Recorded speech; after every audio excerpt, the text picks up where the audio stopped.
Hello friends, welcome to my YouTube channel. তো তোমরা সবাই জানো যে বেশ কিছুদিন আগে ভারতে একটা নতুন আইন পাস হয়েছে, যার নাম হচ্ছে সিএএ বা ভারতীয় নাগরিকত্ব সংশোধনী আইন। বাট তোমরা কি এটা জানো যে ভারতীয় নাগরিকত্ব সংশোধনীয় আইন বা সিএএ, এই যে বিলটি পাস হয়েছে, এটি কিভাবে আবেদন করবে বা কারা কারা আবেদন করতে পারবে বা আবেদনের শর্তই বা কি? ইয়েস, আমি এই ভিডিওতে এটাই আজকে আলোচনা করব যে এই সিএএ বিলটি আবেদন করার জন্য কি কি ডকুমেন্টসের দরকার, ঠিক আছে, বা কোন পোর্টাল বা কোন অনলাইন পোর্টাল থেকে তোমরা এটা আবেদন করতে পারবে।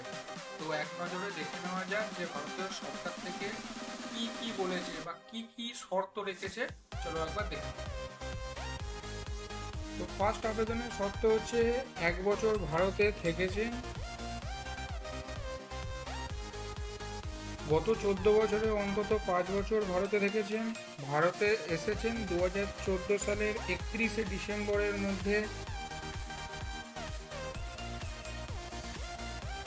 ভারত সরকারের দেওয়া লাইসেন্স, পারমিট, সার্টিফিকেট যেমন Aadhaar card, driving licence, PAN card, জমি সংক্রান্ত দলিল ইত্যাদি অবশ্যই 2014 আগে, ভারতে প্রবেশের দিন ইমিগ্রেশন স্ট্যাম্প থাকা বৈধ ভিসা অবশ্যই 2014 আগে, আবেদনকারী জেলায় বসবাসকারী একজনকে মান্যতা দিতে হবে অবশ্যই 2014 আগে, দিতে হবে চরিত্রের শংসাপত্র। আর কি প্রয়োজন? কোনো ভারতীয় নাগরিকের কাছ থেকে একটি হলফনামা নিয়ে জমা দিতে হবে। আবেদনকারীকে একটি হলফনামা দিয়ে বলতে হবে ফর্মে তিনি যে তথ্য দিয়েছেন তা সত্য। ডিএলসি একটি নির্দিষ্ট দিনে সমস্ত নথি নিয়ে সশরীরে আসতে বলবেন আবেদনকারীকে। অনলাইনে কি করে আবেদন করবেন? মোবাইলের মাধ্যমে। তার সাইট হলো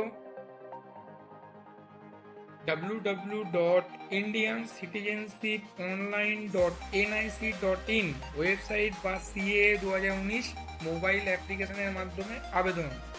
এই ওয়েবসাইটে যেতে হবে, গিয়ে কিচ্ছু করতে হবে না, জাস্ট মোবাইল নাম্বার আর ক্যাপচা দিয়ে রেজিস্টার করতে হবে। পরে ঠিক তার নিচে দেখাবে যে ইন্ডিয়ান সিটিজেনশিপ 2019, ঠিক আছে, ওইখানে ক্লিক করতে হবে। ক্লিক করার পর কিছু কোশ্চেন করবে, মানে মানে ওই নাগরিকত্ব সংশোধনী আইন নিয়ে কিছু কোশ্চেন করবে, সেগুলো জবাব দিতে হবে। তারপরেই ওপেন হয়ে যাবে নাগরিকত্ব সংশোধনী আইনের যে ফর্ম, সেটা ওপেন হয়ে যাবে। ওই ফর্মটা ফিল আপ করে অনলাইনে আপলোড করে দিতে হবে। এটাই হচ্ছে নাগরিকত্ব সংশোধনী আইন আবেদনের শর্ত, বা এইগুলো ফলো করে যে কেউ নাগরিকত্ব সংশোধনী আইনের জন্য অ্যাপ্লাই করতে পারে। ভিডিওটা ভালো লেগে থাকে তো লাইক বা সাবস্ক্রাইব করে দিও।